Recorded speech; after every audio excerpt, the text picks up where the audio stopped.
Okey. Okey, jadinya tanpa melengahkan masa, saya ucapkan terima kasih dan kepada semua yang hadir pada malam ini, terutama kepada penceramah jemputan kita, Cikgu Belirun Beruntung, untuk kongsi pengalaman beliau dan share bagaimana untuk menghasilkan artikel, sebab sebagaimana kita tahu artikel ni benda yang wajib lah sebagai pertama sebagai pelajar. Memang kalau kita nak graduate memang perlu ada artikel. Kalau master at least satu, kalau PhD selalunya dua lah. Tapi kalau lebih tu lagi bagus lah. Dan kalau untuk cara juga untuk KPI, lazimnya memang perlukan artikel lah penulisan. Jadi saya selaku wakil bagi pihak tingkat akademia, kami akan membantulah para pelajar dan pensyarah dan guru-guru untuk menghasilkan artikel. Dan kami telah membantu lebih 100 artikel telah publish di bawah Think Academia. Dah ada 4 batch dah, dan pada malam ini kami buka untuk batch kelima lah untuk artikel penerbitan MySite dan juga IGRISS lah. Okey, so untuk hari ini penceramah kita akan menerangkan secara terperinci bagaimana untuk menerbitkan artikel MySite di bawah GAE. Jadinya Cikgu Belirun telah menghasilkan rasanya daripada batch 1 sampai batch 4 lebih daripada 5 kan cikgu rasanya? Lebih. Lebih kan? Okey. Ya. Sejadinya memang berpengalaman lah. Sejadinya harap cikgu dapat bantulah. Ada kawan-kawan kita kat sini yang masih tak clear macam mana nak menghasilkan artikel, ada yang tak pernah lagi. Sejadinya memang sangat perlukan bimbingan lah. Okay, sejadinya saya tak nak melengahkan masa, saya akan menjemput cikgu untuk share slide dan kita mulakan dengan tajuk dulu ke cikgu, boleh ke? Tajuk, lepas tu author. Boleh. Okay, alright. The floor is yours. Alright, thank you very much.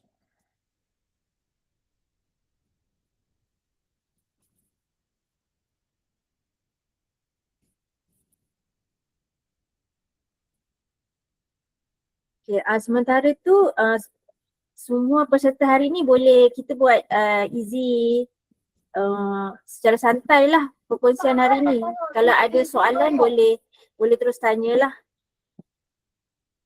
Kalau ada soalan boleh terus tanya, buka on mic ataupun nak chat pun boleh lah. Alright, a very good evening and kopi senanan from Sabah, Borneo.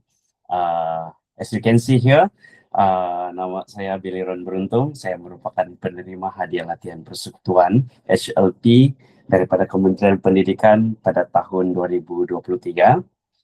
Dan saya telah menamatkan pengajian pada tahun 2025, November 2025, dan ya syukur untuk tahun ini saya telah menyambung semula pengajian saya di peringkat PhD, dan semoga perkongsian kita pada malam ini dapat membuka ruang-ruang kepada sahabat-sahabat yang lain, sama ada yang sedang melanjutkan pengajian ataupun yang mungkin akan melanjutkan pengajian. So firstly, adakah suara saya jelas? Kalau jelas, boleh thumbs up. Alright. So,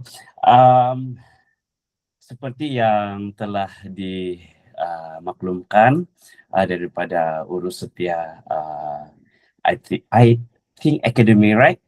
Dan saya sangat berterima kasih atas peluang yang telah diberikan. Nah, so untuk sesi perkongsian pengalaman dalam artikel MySite melalui Think Academy ini sangat memberikan saya ruang yang sangat besar untuk saya kembangkan penerbitan lah. So saya tidak akan melengahkan masa. Mari kita masuk ke fase yang our main business pada malam ini. Alright.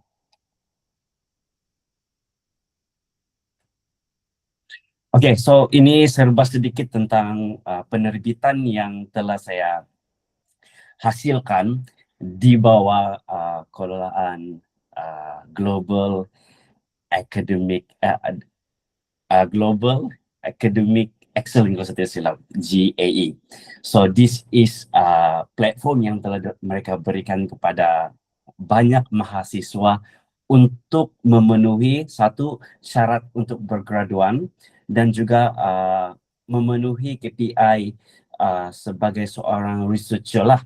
So saya rasa platform ini menyediakan satu landasan yang baik kepada para penyelidik bagaimana menerbitkan dan juga kita mengongsikan penyelidikan kita kepada semualah. So ada beberapa artikel yang telah diterbitkan di bawah GAE. So mungkin dalam 10 lah, sepanjang saya dalam pengajian master saya ada 10 penerbitan yang telah GAE terbitkan untuk saya, dan saya berterima kasih kepada panel-panel yang telah memurnikan, memberikan komen-komen yang membina dan positif sehingga penerbitan berjaya dijalankan dengan 100%. Oke. Oke, yang pertama, saya direct saja kepada template GAE yang terkini. As you can see here, ini merupakan template yang terkini yang dikongsikan oleh GAE kepada pelajar ataupun penyelidik, dan template ini agak berbeza dengan template yang batch pertama. Sebab kalau batch pertama, batch saya lah, untuk ORCID ini ID ORCID belum lagi disediakan, belum GAE minta. Tetapi untuk untuk penerbitan batch yang keempat, kalau saya tidak silap, ID ORCID ini sangat diperlukan untuk membantu kita menyebarluaskan dan mengembangkan lagi kita punya networking dalam penyelidikan. Sebab tidak mustahil kita sebagai penyelidik boleh berkolaborasi dengan penyelidik luar. Dan begitu juga yang telah saya dapat bila penerbitan keempat ini ada ORCID punya ID, ada daripada universiti luar negara yang kontak saya untuk collab lah. So itu merupakan satu peluang yang sangat baik untuk kita. So untuk fasa yang pertama, yaitu format tajuk ataupun title, kita boleh tengok di sini GAE telah menyediakan satu template yang sistematik yang mana menggunakan font Times New Roman, dan jika kita memulakan penulisan, GAE akan menyediakan template yang lengkap. Kita hanya masukkan title, kita masukkan maklumat, kita masukkan data, dan juga mengikut format penulisan rujukan APA 7, saya rasa sudah cukup untuk melayakkan penulisan kita dinilai oleh para panel yang dilantik oleh GAE. Untuk makluman rekan-rekan semua, panel-panel yang dilantik oleh GAE merupakan panel-panel yang sangat berkaliber, dan saya ada membuat research siapa panel-panel ini, dan mereka merupakan panel-panel daripada universiti awam yang banyak menerbitkan artikel-artikel yang berkaitan dengan tajuk kita. Okay, so kembali kepada format tajuk, kita boleh tengok di sini penyelidik haruslah menggunakan penulisan Times New Roman dengan size 16 bold dan disenterkan dengan menggunakan huruf besar. Sekiranya artikel rakan-rakan dalam bahasa Melayu, rakan-rakan hendaklah membuat satu lagi terjemahan dalam bahasa English dan harus diitalikan. Seperti yang rakan-rakan lihat dalam paparan slide ini merupakan satu artikel saya yang telah diterbitkan, dan ini adalah salah satu contoh yang mungkin rakan-rakan boleh follow lah, oke? Dan di akhir nanti saya akan tunjukkan juga penulisan penuh saya untuk artikel my site di bawah GAE. Oke, mari kita lihat pula maklumat penulis. Seperti biasa, kita akan menggunakan Times New Roman bersize 12, selari ke kiri, dan beserta dengan email serta pautan ORCID ID yang telah saya terangkan sebentar tadilah. Rakan-rakan boleh daftar di pautan inilah. Oke, mana tahu rakan-rakan yang mau ambil gambar boleh gambar sekarang supaya rakan-rakan boleh daftar terus untuk kita boleh masukkan dalam kita punya template hadapan lah. Oke, alright. Seterusnya penulisan abstrak. Dalam penulisan abstrak ini seperti yang telah digariskan oleh GAE, tidak melebihi daripada 300 patah perkataan dan masih menggunakan font Times New Roman bersize 10 dan kita selaraskan dengan jarak baris single spacing. Harap rakan-rakan jelaslah bahagian ini ya. Oke, yang seterusnya saya lanjut saja ya. Kita masuk kepada kata kunci. Oh, sebelum itu, untuk abstrak, kalau tulis bahasa Melayu, kita mesti ada terjemahan dalam bahasa English. Sama juga kita mesti italikan dia. Oke?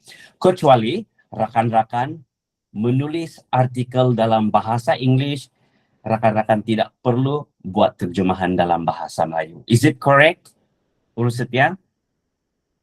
Ya betul. Yeah, thank you. Alright.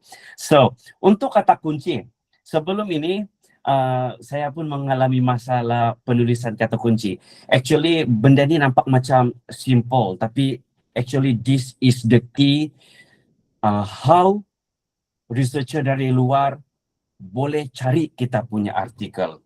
Yang pertama, kita mesti cari keyword yang paling dominan dalam kita punya research. Okay? Dan haruslah disusun mengikut turutan abjad.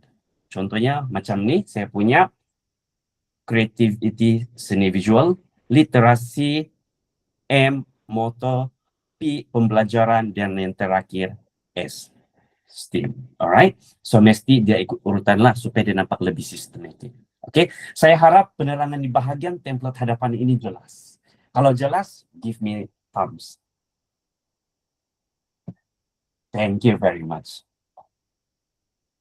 Oke, saya masuk kepada declaration using AI. Mengapa declaration using AI ini sangat penting? Saya tahu dengan perkembangan teknologi kita sekarang, kita sangat menggunakan lebih bergantung kepada penggunaan AI. Either kita menggunakan ChatGPT ataupun banyak lagi jenis penulisan. Oke, penulisan menggunakan AI ini kita harus kita boleh guna, tapi kita harus berpada-pada.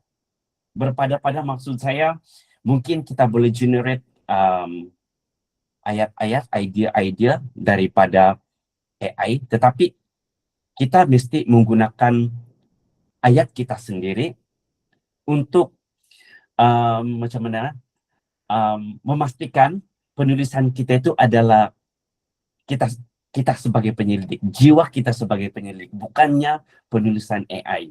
Tapi dalam ini saya ingin tekankan bahawa declaration AI ini adalah satu pernyataan yang rasmi dalam artikel. Either kita menggunakan AI dalam penulisan ataupun tidak. Sebagai contoh, saya akan tunjukkan contoh huraian yang seterusnya, tapi contoh penulisan yang biasa saya gunakan dalam artikel saya, yaitu seperti yang rakan-rakan lihat di sini. Ini merupakan satu contoh penulisan AI.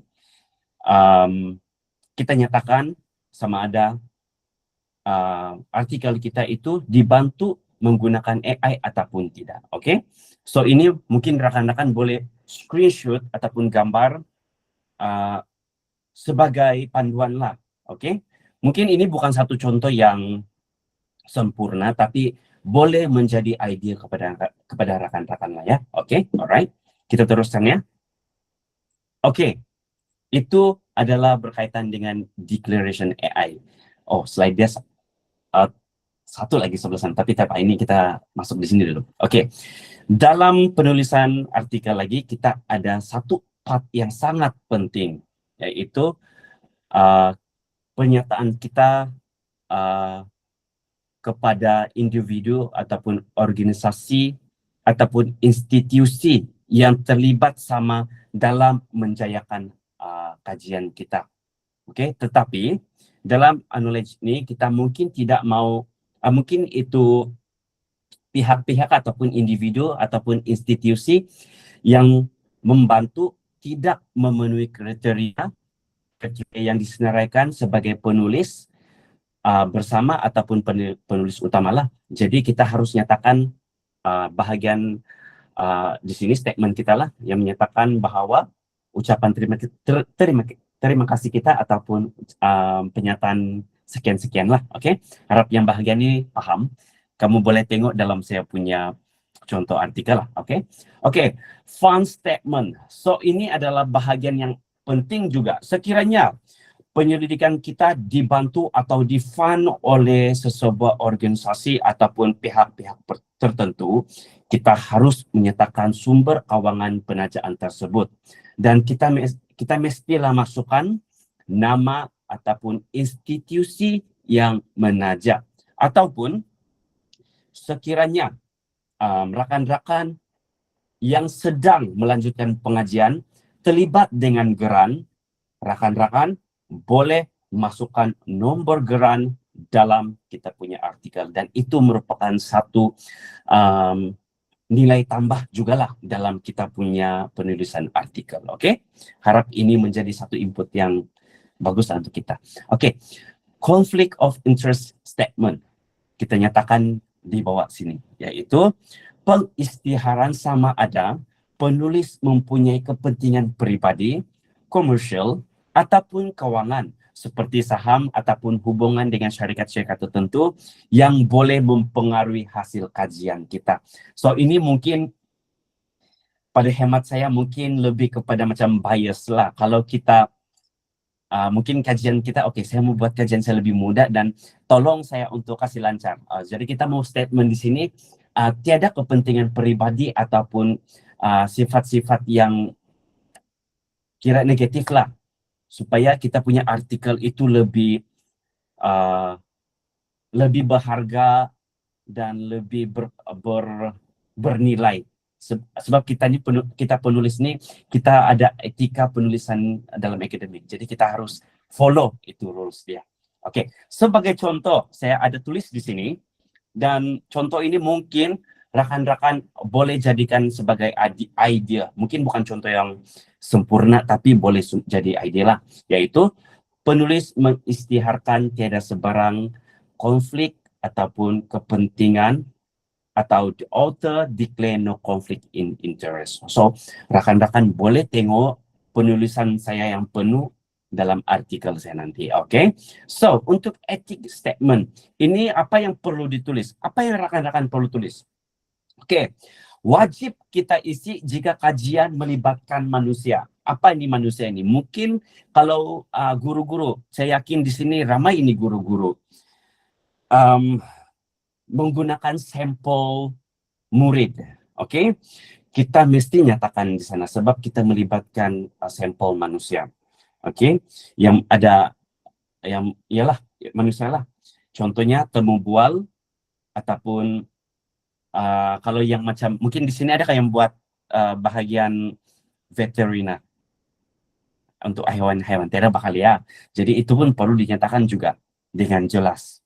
Nyatakan juga nama jawatan kuasa etika yang meluluskan kajian ataupun nombor etika kelulusan. Sebagai contoh, kalau macam di fakulti saya di Akademi Seni dan Teknologi Kreatif di UMS, kami kena bentang dulu itu instrumen untuk dijalankan di satu sampel lah. Dengan jawatan kuasa yang ada, mereka akan nilai kita punya instrumen, kita punya proposal semua itu. Kalau oke, diluluskan, kita mesti masukkan dalam kita punya ethic of statement. Saya harap ini jelas. Jelaskah? Kalau jelas, tolong thumbs up. Oke, thank you. Oke, next kita ada auto contribution statement. Ini pun penting. Kenapa penting? Contohnya lah, dalam artikel itu kita ada, contohnya ya, saya tunjuk di sini yang paling mudah.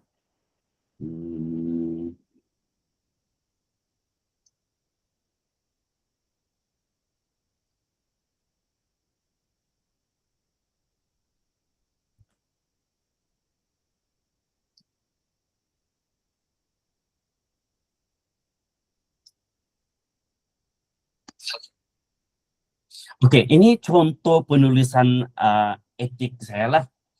So, kita akan nyatakan siapa pihak yang terlibat, pihak-pihak yang berkepentingan yang banyak membantu kita untuk menyempurnakan kajian kita. Ini contoh dia lah. So, ini funding, macam yang saya cerita tadi, conflict of interest. So, saya nyatakan di sini, the author declare no conflict of interest regarding the publications of this paper. Sebab memang tidak ada apalah. So, ini bahagian ethics statement. Saya harap rekan-rekan boleh nampak. Oke, yang ini, bahagian ini, auto contribution statement. Sebagai contoh, dalam satu artikel itu rekan-rekan ada 4 penulis. Penulis pertama yaitu penulis utama, penyelidik sendiri, Anda. Kamu akan nyatakan di sini apa sumbangan kamu. Adakah kamu adalah penulis utama yang membina reka bentuk kajian tersebut, yang pergi kolek, dan juga kamu juga yang pergi analisis, kamu penyatakan di sini.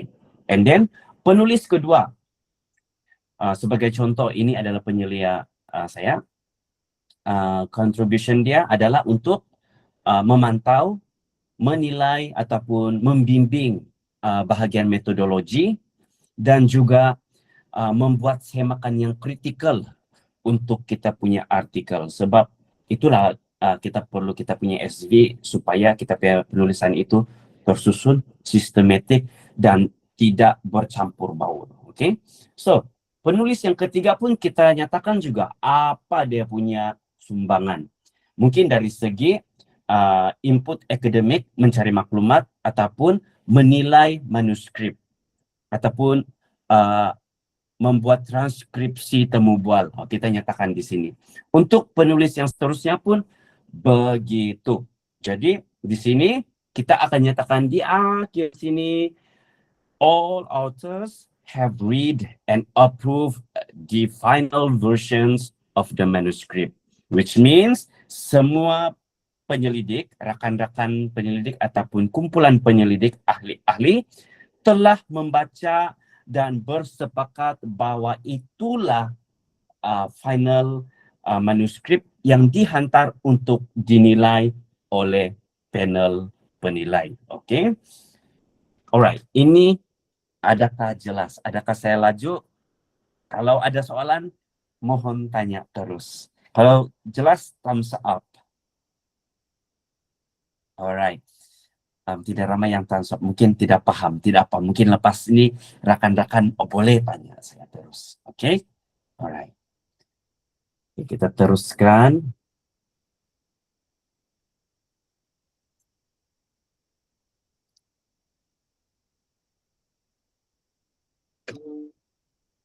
Alright, next. How to cite. Saya tidak risau kalau yang rakan-rakan yang sudah dalam pengajian, sebab these things is benda yang basic sebagai as a postgraduate students. kita mesti ada sudah background how to cite. Macam mana kita membuat citasi. Saya yakin rekan-rekan di sini yang sedang sambung PhD lebih expert dalam penerangan ini. Tapi kalau yang dalam peringkat master mungkin kita perlu bedakan sedikit lah. Oke, so citasi ialah cara kita untuk menyatakan sumber, yaitu sumber rujukan dalam ayat penulisan supaya pembaca tahu idea itu datang dari siapa. Siapa yang menyatakan untuk menyokongkan kita punya statement, ataupun kita mau argue, ataupun kita mau dapat kenyataan tambahan, kita perlu cite kajian orang dengan kaidah ataupun etika yang betul. So di sini ada 3 cara ataupun perkara yang asas yang perlu rakan-rakan titik beratkanlah. So kita sama-sama kasih segar balik ingatan kita. Yang pertama, citasi dalam teks ini diletakkan dalam ayat, oke? Format asas macam kalau kita, yang saya tahulah, universiti awam banyak menggunakan style APA 7 untuk menulis rujukan. Ide dalam tesis kita. Jadi macam mana kita boleh tengok di sini. Contohnya pendidikan abad ke-21 menekankan kemahiran berfikir aras tinggi. So dalam kurungan Rahman, 2021. Okey. Dan seterusnya kalau ada 2 penulis, penggunaan STEAM dapat meningkatkan penglibatan murid dalam kurungan Ahmad dan Karim 2020. So ini adalah teknik yang biasa digunakan dalam kita memetik ataupun menyatakan rujukan daripada kajian-kajian pendidik luar lah, supaya ini menjadi satu etika yang berpatutan yang kita amalkan dalam penulisan kita. Dan kalau dalam bidang pendidikan ini, mohon betulkan saya doktor-doktor yang ada di sini, profesor dan rakan-rakan PhD. Kalau di fakulti saya at least 5 tahun terkini. 5 tahun terkini. Masa saya buat master, saya punya kajian ada yang 10 ataupun 12 tahun yang lepas. Jadi saya terpaksa cari lagi sumber rujukan yang baru, yang 5 tahun terkini. Jadi rekan-rekan, sebagai tips tambahan, mari kita rujuk yang 5 tahun yang terkini, dan kita boleh juga rujuk yang lepas-lepas dengan lebih berhemah lah. Kita rujuk dengan lebih berhemah supaya penulisan kita lebih cantik. Oke? Alright. Oke. Next, kita pergi teknik yang kedua. Oke. Teknik yang kedua.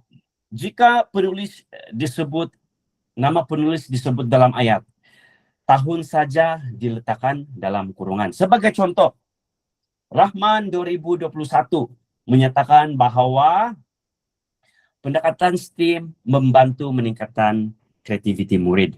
Oke, itu contoh satu. Untuk contoh kedua, ada 2 nama, Ahmad dan Karim 2020 menegaskan bahwa pengajaran berasaskan proyek memberikan kesan positif terhadap pembelajaran. Oke, ini adalah cara yang kedua bagaimana kita menulis dalam kita punya artikel. Oke? Next. So, yang ketiga, ini mungkin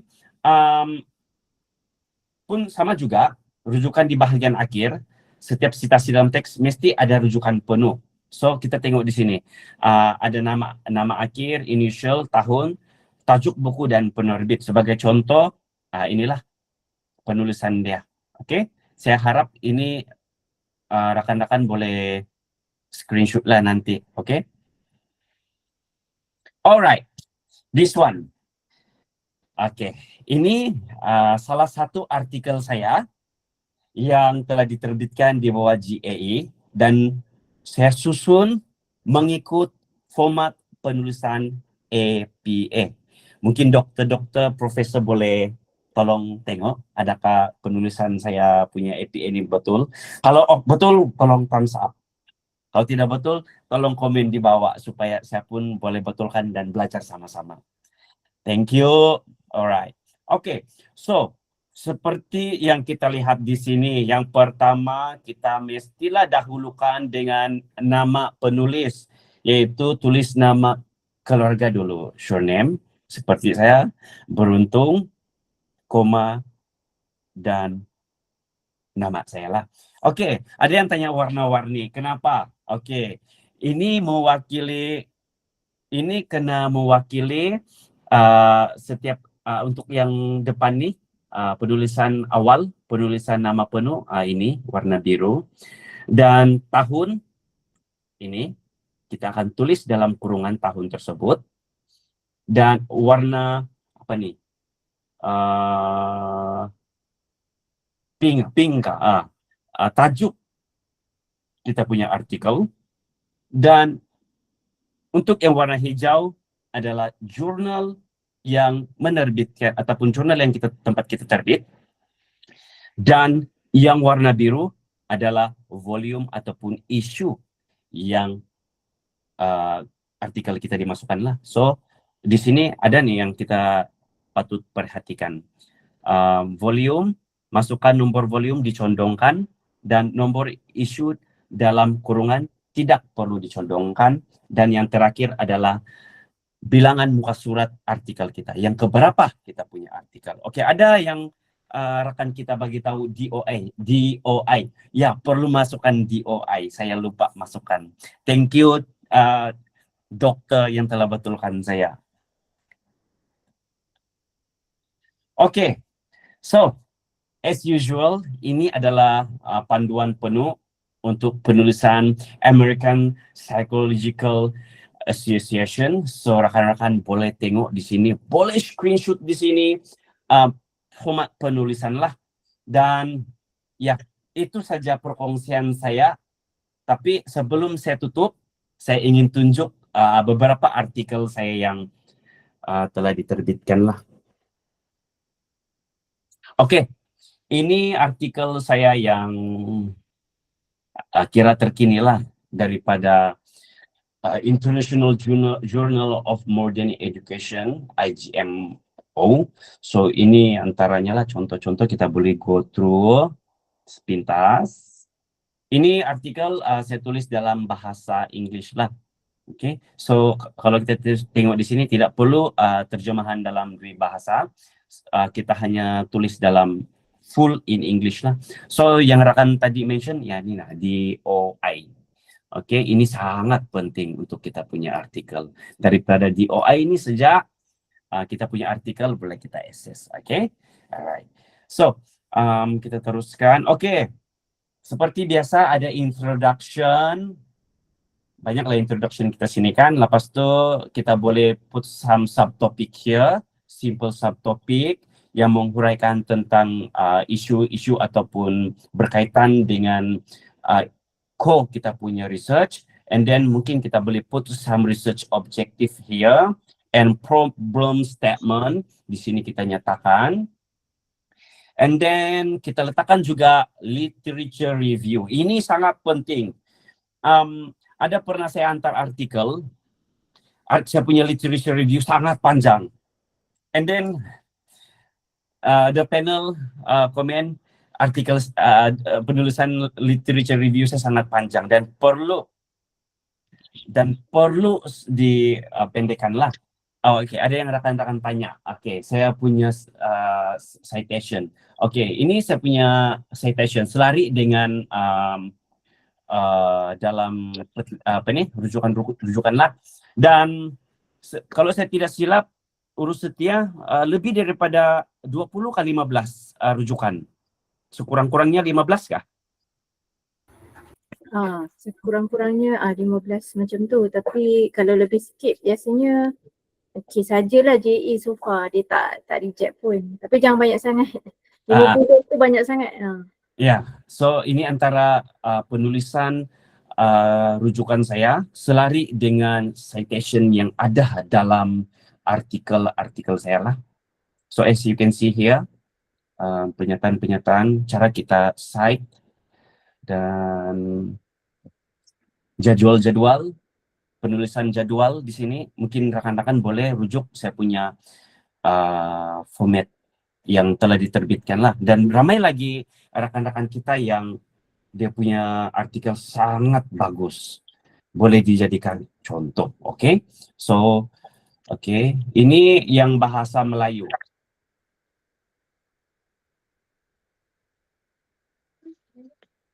Oke, bahasa Melayu macam biasa. Tajuk bahasa Melayu di atas tu, and then kita akan ada terjemahan dalam bahasa English. And untuk abstract juga kita perlu tulis. Ini, oke, tidak ada. Kebalik, oke. So, ini, oh ya, ini bahasa Melayu juga pula. Sorry, oke, iya. Oke. So, ini pun saya punya penulisan yang terkini juga. Rekan-rekan boleh tengok sebagai contoh ya. Oke. Dan apalagi yang penting Oke, penulisan gambar raja. Kita centerkan dia seperti ini. Sama saya pernah juga ditegur oleh panel kalau macam kita ambil gambar pelajar, kalau boleh kita kasih blur muka dorang. Sebab Kementerian Pendidikan dia ada garis panduan yang tersendiri lah, khususnya rekan-rekan guru. Oke. So, apalagi I think that's all saya punya perkongsian pada malam ini. Dan saya harap perkongsian saya sampai kepada rekan-rekan sekalian. Dan minta maaf kalau saya punya bahasa Sabahan sangat baku. Dan ya, saya bukakan soalan sebelum saya undur diri. Okey, terima kasih Cikgu Fajrul atas perkongsian yang sangat detail bagi saya. Okey, Cikgu ada yang berminat, boleh ke kalau tak keberatan kongsikan semua artikel dekat dalam grup pembibitan supaya boleh dijadikan panduan kepada rakan-rakan kita? Boleh, Boleh. sangat boleh. Saya sangat gembira untuk berkongsi. Okey, alright. Lepas tu ada yang bertanya, SB pun kena ada ORCID atau boleh guna sama ORCID dengan kita?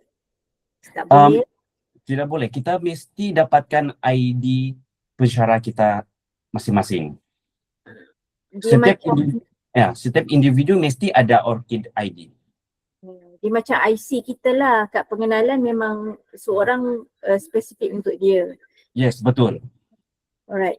Biasanya pensyarah mesti ada sebab itu adalah syarat biasa kalau kita nak hantar ke Scopus ataupun World of Science pun memang wajib untuk ORCID. Okey, seterusnya berapa lama tempoh untuk terbit jurnal? Okey. Kita buka malam ni kami start buka untuk penerbitan yang batch kelima. Tarikh tutup adalah pada 20 Mei. So jadinya ada masa dalam sebulan. Sebulan tu macam mana pengalaman Cikgu Berliruan sebab setiap kali kami buka at least 2 yang cikgu hantar, kami pun kagum sangat ni macam mana. Kalau boleh kongsikan macam mana cikgu boleh hasilkan sangat cepat dan banyak dalam satu masa artikel tu. Okay, honestly, penulisan yang saya buat itu sudah diperam daripada tahun 2024. Jadi saya sudah mula menulis artikel, even artikel yang simple, walaupun begini, kita akan buat satu draft artikel, kita keep menulis. Artikel yang kita buat itu tidak semestinya cantik. Kita hantar, bila panel nilai, kita akan buat pembetulan. Dan sepanjang semester, macam saya buat master saya 4 semester, setiap semester ni saya akan menulis ekstra 1 paper untuk saya bawa ke semester yang seterusnya. Dan satu lagi tips, at least rekan-rekan 1 hari 1 paper, satu helai kertas cikgu rekan-rekan type supaya kita boleh kumpul dan jadi banyak. Okay, consistent is the key lah. Senang cerita ya. Ya. Okay, baik. Okay, seterusnya ada yang bertanya, okay, harga satu penerbitan artikel adalah sebanyak RM300 lah. Ia merangkumi segala servis lah yang kami tawarkan. Jangan risau, kami adalah ada rakan kolaborasi bersama Mathprofit. Sebab kalau untuk nak hantar kepada JAE mesti lampirkan Turnitin result. Biasanya kalau universiti yang pelajar-pelajar free saja dekat IPS. Tapi biasanya dalam 3 hari macam tu lah. Tapi kadang-kadang ada rezeki hari ni hantar besok terus dapat result Turnitin mesti bawah 29% kan? 29 ke 35% result Turnitin kena bawah daripada tu. Dan kena ada proofread jugalah. Proofread ni adalah untuk memastikan kita ejaan betul, ayat dibuat dengan betul. So jadinya proofread ni mesti yang yang dah di-endorse lah. Tak boleh jiran sebelah rumah kita ke, tak boleh lah dia ada orang yang ada sijil lah untuk proofread. Selalunya rakan strategi kami adalah Mathprofit. Boleh dapat 10% lah kalau menggunakan nama Turn Academia. Dan selalunya cepat lah. Kalau nak cepat biasanya mahal sikit kan. Tak tahu cikgu beli orang pernah ambil perkhidmatan Mathprofit. Pernah tak? Setakat ni belum pernah, tapi saya ada person yang memang dia ada lesson untuk buat proofreading, untuk semak tata bahasa, untuk semak ejaan, tanda baca, itu semua akan diambil kira lah dalam buat proofreading. Okay, so memang kena ada berlesen lah. Dua benda ni ya kena selesaikan sebelum penghantaran. Okay, kita tengok lagi ya cikgu, ada soalan yang Boleh. Nak tanya, okay ni dah, berapa tempoh? Oh okay, tempoh penerbitan di bawah Turn Academia biasanya kita ambil masa 3 bulan lah. Sebab tu deadline ni memang sangat penting untuk diikuti. Kalau 20 Mei tu maksudnya memang dah kena ada result Turnitin, memang dah kena ada proofread, di mana dua ni lah selalu ambil masa kadang-kadang seminggu. Kita nak tunggu result kan. Artinya sebenarnya sebelum 20 Mei, seminggu sebelum tu memang dah siap semualah. Sebab kadang-kadang result Turnitin tu kalau lebih daripada 30%, kita kena betulkan balik lah sampai bawah 25%. Jadinya tak boleh last minute. So hari ni dah boleh menulis dan saya yakin rakan-rakan kat sini pun memang dah ada artikel. Tapi kalau tak ada jangan risau. InsyaAllah dalam bulan 5 kami akan bantulah pada rakan-rakan yang kurang berpengalaman untuk menulis satu artikel. Pada bulan 5 nanti kami akan wawarkan dalam grup. Tulis belajar dan tulis terus. Cikgu Berjurong pernah sertai tak penulisan artikel kami sebelum ni? Belum pernah. Okay, sebab dah expert kan. Tak perlu lagi. Dah expert. Sangat hebat lah. Kalau boleh kongsikan cikgu belajar dari mana penulisan yang sangat bagus ini? Ada pergi kelas ke ataupun belajar sendiri ke? Bagaimana cikgu? University UNES ada buat bengkel untuk postgraduate. So macam saya punya lecturer sendiri, dia push kami untuk datang ke bengkel lah. Jadi dari bengkel tu kami ada belajar A to Z, how to write the article, the structure, dan macam mana kita mau padatkan data itu dalam satu artikel. Sebab at least artikel dalam 15 page, begitulah. Sebab kalau banyak page sangat banyaklah, sesaklah kalau begitu. Jadi daripada bengkel ni yang UMS anjurkan boleh menambahkan serba sedikit lah penulisan saya. Okay. So, jadi ni memang kena pergi kelas sebab kalau sendiri takut tersilap tulis. Okay, seterusnya boleh tanya publish article my site memang libat sampel. Oh, okay. Ini bergantung kepada kajian kita lah. Kadang kalau kita menghasilkan review artikel, contoh SLR ke, tak perlu pun sampel. Jadi SLR pun kami terima ya, review artikel pun diterima. Okay. Okay, rujukan. Dr. Irma bertanya, satu artikel berapa maksimum rujukan? Okay. Kalau ikut template yang diberikan daripada JE, kejap saya kongsikan template dia. Template ni pun kami ada kongsikan juga, dah kongsikan dalam group. At least dalam 15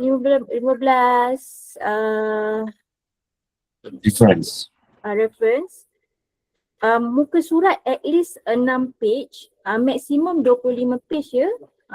Maksudnya jangan banyak sangat lah reference kita tu. Pages. Yeah. Jumlah muka surat. 25 muka surat is the maximum. Okay, this one. Okay. Syarat, prasyarat semua kami dah kongsikan dalam link dekat group description. Okay, boleh nampak Okay, so dekat sini template tadi Cikgu Beliran dah kongsikan yang beliau dah tulis. Okay, sekarang saya kongsikan ini kita dah berikan dekat group description template lah. So jadinya tuan-puan boleh isi sahaja. Okay, ruangan yang dekat atas ni tak perlu ganggu. So nanti dekat tajuk ni terus masukkan tajuk kita lah. Tajuk kita apa tajuk kita lah. Kalau bahasa Melayu kena masukkan bahasa Melayu dekat atas, dekat bawah ni bahasa Inggeris lah.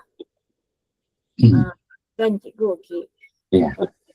Yang ini kita punya author lah, ikut berapa banyak author. Selalunya kalau pelajar dekat last kali adalah kita punya supervisor punya nama lah. Nama kita di hadapan, nama supervisor di belakang. Yang ini yang cikgu diorang dah terangkan tadi. Okay, template ni dah ada. So cikgu, tuan-puan semua tak perlu nak buat sendiri. Masukkan saja dalam template ni. Okay. Alright. This template dah ada lah. Literature review kena ada. Definition, tables. Okay. Tables ni kena ingat description dia di bahagian atas. Di bahagian atas 12. Okay. Times New Roman ya. Dalam Times New Roman. Dan kalau ada description berkenaan table dekat bawah ni lah. Times New Roman dalam 10. Font dia 10. Okay, kalau figures dekat bawah ya. Okay, kat bawah ni lah. Okay, so semua template dah ada ni, boleh baca dan ikut sahaja. Yang ini kita kongsikan tadi. Masukkan sahaja dalam template. Yang Tunjuk saja pada web patah. saya mute. Okay. Mana? Mama. Siapa tadi? Rusti boleh tolong mute kan? Okay. And then kita ada yang ini description lah, notes untuk rujukan semua. Remove any numbering, examples of figures semua ada. Okay, kat sini margin. Margin dia dah berikan top 2.54. Yang ini boleh ikut lah semua yang dia telah berikan. Okay, reference dah ada ya di sini. Reference 15 ya. Dah jemput air ke mama minta pada. Pada. Minta Ya tolong. pada hati masa ya tu. Ya, siapa ya? Sini pada papa minta tolong apa?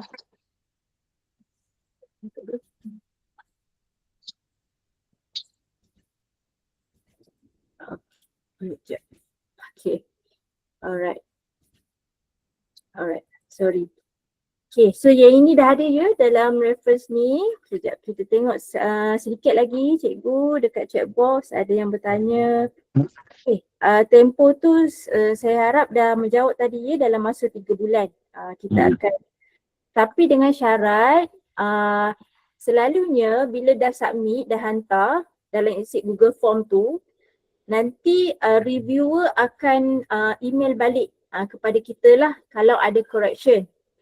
Dia akan bagi deadline selalu dalam masa seminggu macam tu kan Cikgu Beleron, betul ke? Seminggu macam tu dia bagi deadline. Okay, untuk submit. So jadinya kena ikut deadline, tak boleh lambat sebab dia ada banyak step lagi lah proses untuk sampai ke artikel kita itu dipublish. So jadinya untuk mengkonfirmkan dalam masa 3 bulan penerbitan, tuan-puan pun kena bagi kerjasama. Ikut deadline yang diberikan. Jangan lambat lah sebab kalau lambat tu akan mengganggu proses penerbitan. Okay, jadinya kalau ada tak faham boleh tanya ya. Seterusnya esok petang boleh tanya publish memang okey, sampel sudah dijawab. Ada bayaran 300 ya satu artikel. Maknanya kalau tuan-puan hantar 2 artikel akan jadi RM600 lah. Okey. OCID memang kena sama. Okey, ini telah berjawab. OCID memang sama ke untuk setiap artikel atau berbeza? Okey. Saya rasa sudah jawab kot. OCID tu adalah nombor IC kita lah, lebih kurang macam tu. So jadinya setiap artikel, kalau ada 2 artikel akan guna IC yang sama, OCID yang sama. Dan kalau ada 4 penulis dalam satu artikel, perlu ada 4 OCID dalam artikel tersebut. Menggambarkan ada 4 penulis. Boleh share slide perkongsian tadi?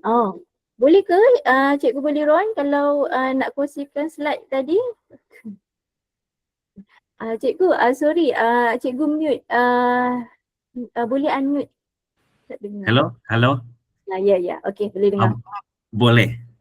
Boleh. Okey, terima kasih. Penceramah kita dah bagi green light. Okey, nanti kami akan kongsikan. Okey, seterusnya kalau ada 5 minit lagi boleh cikgu ya? Okey. Soalan. Kalau saya belum ada data baru SEM 2, okey. Yang ini kalau belum ada data boleh hasilkan review lah. SLR, lupa pula. SLR lagi apa ya cikgu?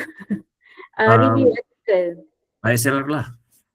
Selalu SLR atau bibliometrik pun boleh untuk SEM 2. Kalau ramai InsyaAllah kami akan usahakan panggil penceramah lah untuk bantu. Kami pernah buat sebelum ni Dr. Dr. Mala, Dr. Mala siapa? Satu tu? Dr. Ramlan, kami pernah buat Dr. Hafizul. Di mana mereka ni memang pakar dalam penulisan artikel, dah ada template dah. Dan guna AI jugalah untuk menulis. Sekejap je, satu hari boleh hasilkan, tapi kena perkemaskan lah. Sebab kita guna AI, tak boleh guna AI kan. Terus AI sebagai guidance kita. So jadinya untuk Puan Suhaila insyaAllah nanti kita akan usahakan. Tapi bulan 5 nanti insyaAllah kami akan jemput Dr. Rohis lah untuk penulisan artikel kuantitatif. Seterusnya adalah kualitatif dan seterusnya untuk kami bantu tuan-puan yang belum berpengalaman untuk menulis artikel. Okey, seterusnya konsep paper accepted. Ya betul. Konsep paper pun diterima juga. Dan kemudian Puan Hermani, saya pun SEM 2. SEM 2. Okey. Boleh. So macam ramai je ni yang SEM 1, SEM 2 kena boleh buat hasilkan ni lah review artikel. Okey. berapa harga? Okey, dah jawab tadi ya, RM300 per artikel. Kat mana cek Turnitin? Okey.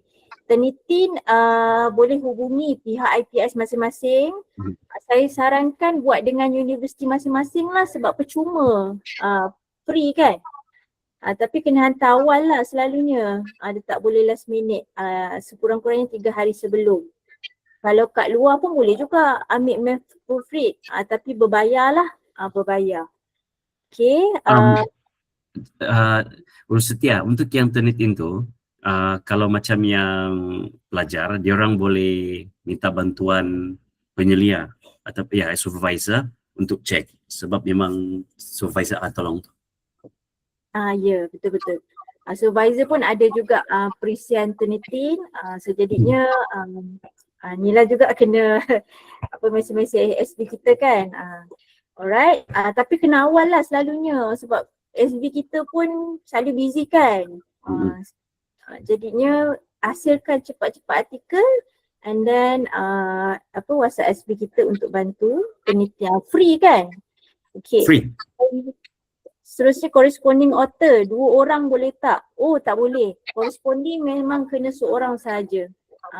Dia number last terakhir. Selalunya SB lah. Kalau kita ada 2 supervisor tu kena bincang lah. Kena bincang siapa corresponding author kita lah. Kena tanyalah. Okay, kajian tindakan. Kajian tindakan dia bentuk artikel ke kajian tindakan yang selalu cikgu? Saya tak pernah lagi kajian tindakan. Macam tak sampai kan dia. It's very kajian tindakan siapa tak pernah. Saya try tanya je kajian tindakan ni pada pihak DAE diterima ke tidak. Okay, saya akan bagi tahu dalam group.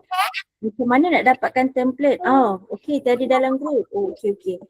Sekejap ya, saya ada yang tak ada dalam group ya. Saya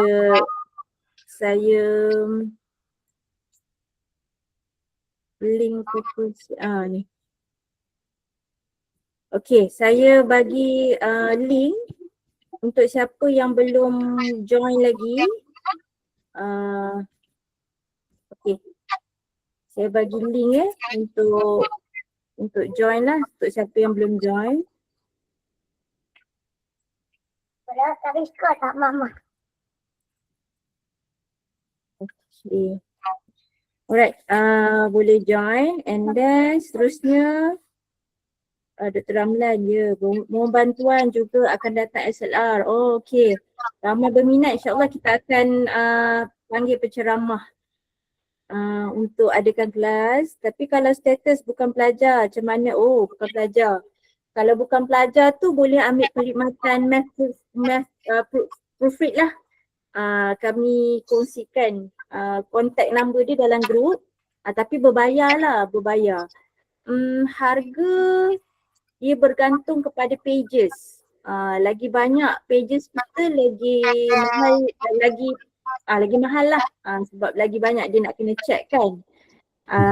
Okay, so saya akan kongsikan. Okay, so contact number math proofread. Apa maksud 70% from published work untuk minimum reference? Okay. Maksudnya daripada apa yang kita publish tu kena ada at least 70%. Ada reference tu dalam kita punya list tu. Tak perlu 100% lah, tak perlu semua. Tapi selalunya 15 kita banyak reference kan ni dekat lecture view dan discussion part saja. Okay. Tak perlu sebab dia nak at least 15 saja tu, tak nak banyak. So masukkan yang utama saja, reference yang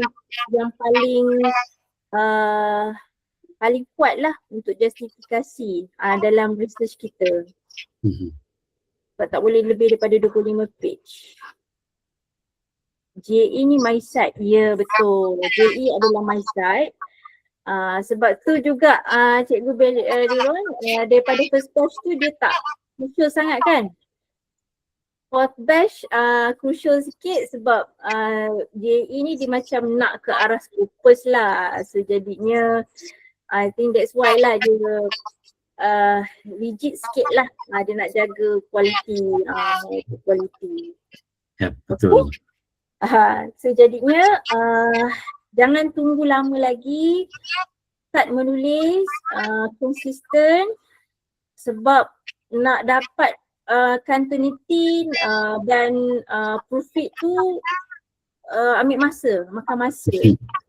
So jadinya kena cepat menulis lah. Okay. So jadinya risau, kita tengoklah kat sini ramai juga SEM 2 kan yang belum ada data. Okay, kita akan usahakan lah untuk buat bengkel berkenaan dengan review artikel. Macam mana nak tulis. Selalunya kelas kami tulis dan terus ni lah kelas, lepas terus menulis. Okay. So jadinya ada soalan tak sebelum kita akhirkan sesi kita pada hari ini? Ada soalan yang belum saya jawab? Boleh on mic ke? Okay, tiada. Okay. Jadinya kalau tiada, boleh siapa yang ada kamera kita ambil gambar sikit untuk malam ni. Oh, ramai lah. Ramai juga ni hari ni, 60 lebih cikgu. Cikgu telah kongsikan, cikgu telah bantu kawan-kawan kita. Okay. Admin tolong ambil gambar boleh admin? Terima kasih. Dan kita akan kongsikan slide tadi. Boleh ya cikgu ya kita kongsi slide dengan artikel dalam grup penerbitan. Okay. Alright. Terima kasih. Okay. Ada kita kena buat 3 pages kot admin sebab ada 60 orang.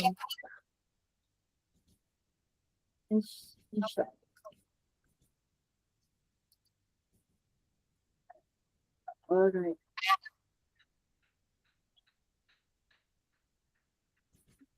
Jadi kalau siapa yang tak dapat masuk pun boleh PM saya bagi nombor WhatsApp, saya masukkan dalam grup. Takut yang terlepas pandang ke, saya dah letak nombor WhatsApp. Kalau ada masalah untuk penerbitan ke apa ke, boleh WhatsApp kami lah sebagai urus dia. Kami akan cuba bantulah. So ingat ya 20 Mei ya tarikh deadline untuk submission yang ke-5. Jangan tunggu akhir baru nak tulis sebab kita tak dapat nak tunggu sebab kesian kan kawan-kawan yang dah hantar awal. So kita nak pastikan dalam masa 3 bulan mesti publish.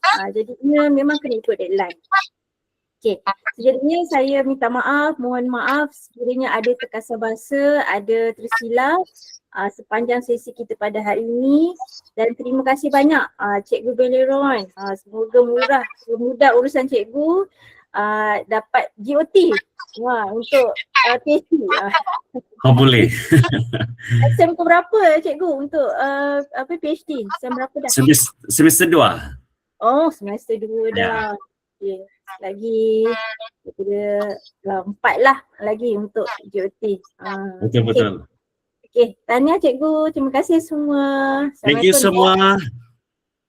Assalamualaikum dan selamat malam. Terima kasih cikgu. Thank you semua. Thank you very much. Bye. Okay.